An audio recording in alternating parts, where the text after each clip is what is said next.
All right, today we're working on an 06 Buick Cross with a 3.6. The code is a 0496 Evap flow during non-purge.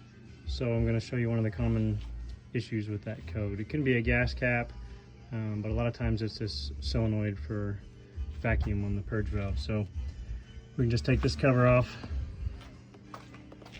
The valve is back here behind the motor.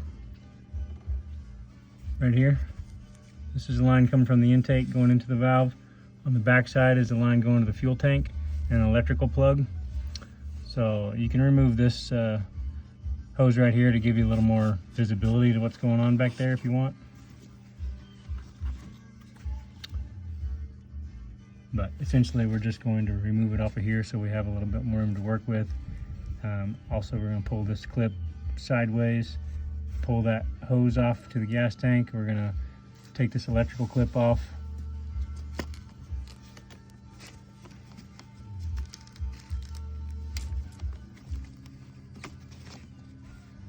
Then we can pull this up or we can get to it.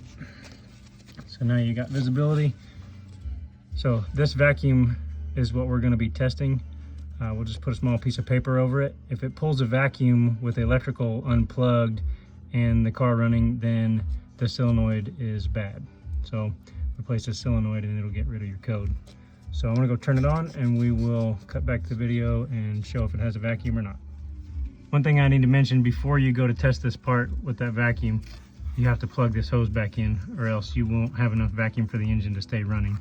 So connect that back and then you just take a piece of paper and you'll set it on the end here, make a seal, and see if it pulls the vacuum and holds the paper when you move it around.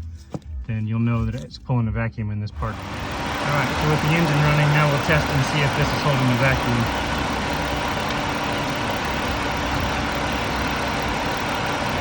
And it is. So that solenoid right there is bad. You need to replace this part.